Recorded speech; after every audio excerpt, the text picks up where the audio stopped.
How are you doing ahead of the meeting?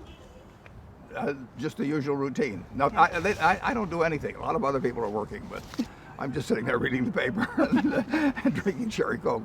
You know, one of the biggest differences this year is going to be that the meeting's live streamed. You've never done that before. How do you think it changes the meeting?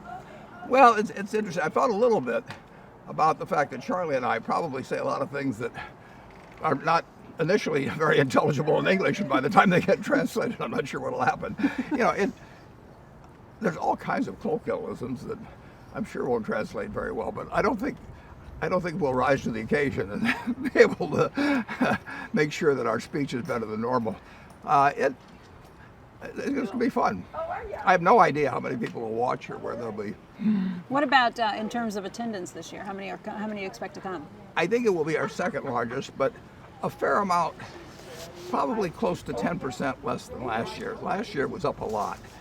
And based on everything we've seen so far, I would guess that whereas we were in the low to mid 40s last year, we'll be in the high 30s to maybe 40,000 this year. You think that's because last year was the 50th and you had a bigger turnout? You think that's partially because of the live streaming?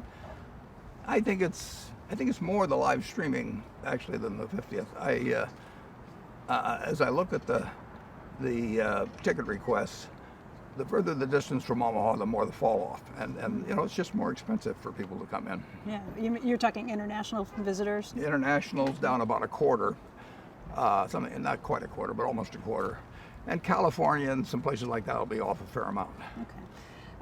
We watched the stock market today, and the market ended down towards the lows of the session after Carl Icahn started making some comments. He said a few things that he's extremely cautious on the U.S. market. He thinks that we could be in for days of reckoning, largely because the Fed has kept interest rates so low for so long that he thinks potentially we're building up some pretty tremendous bubbles. What do you think about that? Well, there were probably this is the most wild of guesses. There were probably 50,000 people or more that bought stocks today, and 50,000 people that sold. So I don't know that I would pick out any one of them and put too much weight in what they did.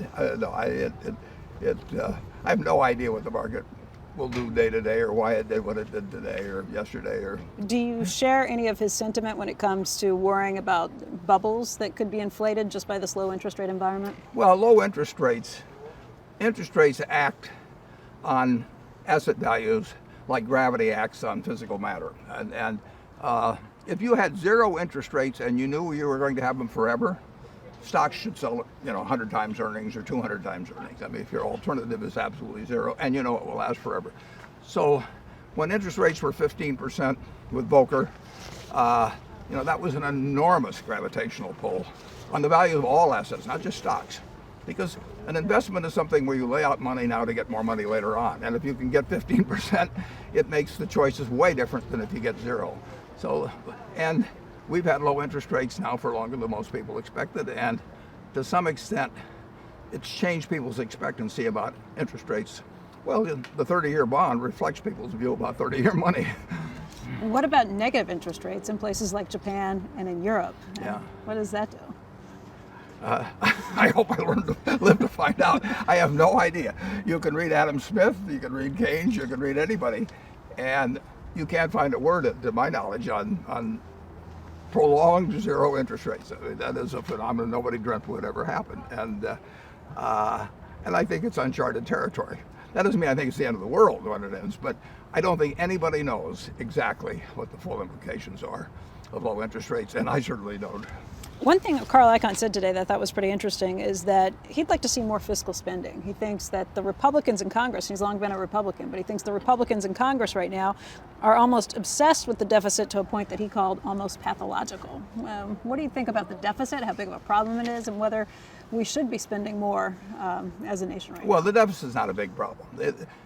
The national debt, which is a function of the deficits that you have over a long period of years, but the national debt as a percentage of GDP is a little higher than I would like it. But the main thing is not to have it galloping upward. And we've had a national debt that was 120% of GDP in 1945 and 6 when we came out of World War II. And people thought that was the end of the world. And of course, it was somewhat inflationary for a while.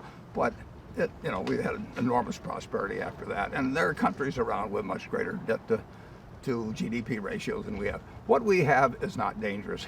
It's people talk about it in gross terms.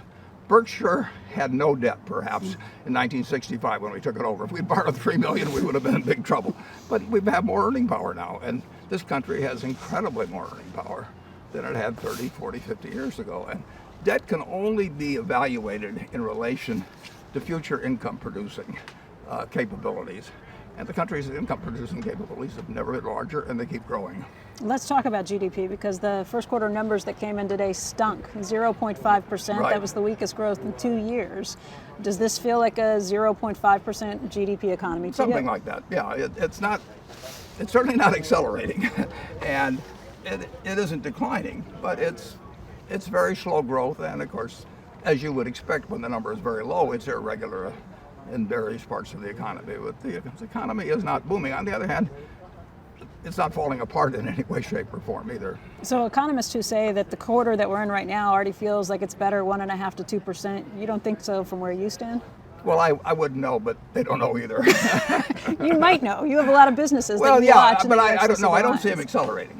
I don't see them accelerating. One thing that struck me from the GDP numbers today was that the consumer really hung in there. Consumer spending was very strong, and you think about that in the context of lower prices at the gas pump. Sure.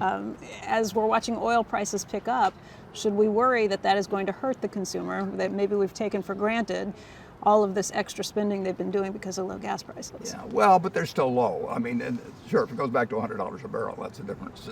But not only are gas prices low, but interest rates are low. So people borrowing money on cars have a lower payment than they would have to make if rates were quite a bit higher, and certainly on homes, mortgage payments have dropped dramatically. So people have more money to spend on other things, and employment is not bad.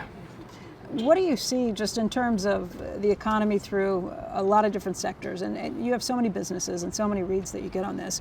How do you think the consumer's doing right now? Well, I think consumers are doing pretty well, but I can tell you as one who owns one, the railroads aren't doing very well. Well, let's talk about that. Railroad shipments. I mean, part of that is coal. What else do you see? A very big part of it's coal. Coal is really down, way more than people anticipated. Now, the winter was very mild, and coal stockpiles were already very large at utilities going into the winter, and then having a very mild winter. There was no more electricity produced last year than the year before, and so the coal stockpiles remain high. So the fall off in coal production has been a lot more than any of the railroads anticipated, including ours. If you stripped out coal, would you be thinking that railroad shipments were doing pretty well, or is there No. weakness across the board? No, if you look at, I think when I get the figures every week, there's about 25 categories or something of the sort, and a very significant percentage of those are disappointing. When you think about the industrial economy, that was what we were so worried about at the beginning of the year. You've got a lot of industrial businesses too. How does it look from that perspective? Well, they do okay, but they're not accelerating. The economy is not, but it's not getting worse. I don't want to give that impression in the least. And as you pointed out, the consumer is in better shape than before. So the world's not falling apart, but we're not seeing a lot of buoyancy either. I mean, what's causing it? What do you think? I don't know. I'm enough trouble trying to figure out what's happened, let alone. Now, the why is harder. Earnings season's been a little disappointing. Lower numbers and lower guidance from a lot of companies too. Yeah. Well, earnings have been so high. Corporate earnings have never been better. I mean, as a return on tangible equity, American businesses never had it so good. As a profits as a percentage of GDP. I mean, profit margins up and down the line. Business has been very, very good. Now the steel business has been terrible. I mean, you can pick out a few areas, but so it's not surprising that if the economy is not galloping forward and you already have earnings at this level, I don't see them jumping a lot from this level. You're always an optimistic guy. How would you put yourself on a scale of optimism at this point, though? How do you Long-term optimism, I'm a 10. What about short-term? Short-term, I don't worry that much about it, but I really don't, because if I feel like a 10 on long-term optimism, why should I get depressed? Because I got a cold today or something. Right. Warren, in the list of things you worry about, I know it's next to nothing, but if you had to look at something out there, do you, in the shorter term, let's say, I know the CNBC, Yeah. your whole thing that you worry about, but shorter term, what about a Brexit? Would that create a big problem if the British actually leave the EU? Well, I don't think it's a good thing, but I wouldn't do a thing differently tomorrow in terms of our businesses or our stocks if Cameron told me, and he told me he was going to come out for it tomorrow strongly. So it wouldn't change anything I did. I wouldn't sell the farm I own. I wouldn't sell the real estate I own. I wouldn't sell my house. I wouldn't buy a different kind of car, and I certainly wouldn't change my investment in businesses. But I hope they don't do it. So what are you most looking forward to this weekend? Oh, I just have a terrific time. I mean, it's fun seeing everybody that comes in. We got all our managers. I meet them tomorrow at lunchtime, and we got some new exhibits. And the biggest thing I really look forward to is hearing what Charlie has to say. he never fails to surprise me, and I've never sat down with him. I've learned something from him, and I've always been entertained. So it's fun being up there with Charlie. All right, well, we'll let you get in to play bridge. We really appreciate your time today. Okay, thanks. Thank thanks. you. Okay, Appreciate thanks, it. Maggie. Okay, take care.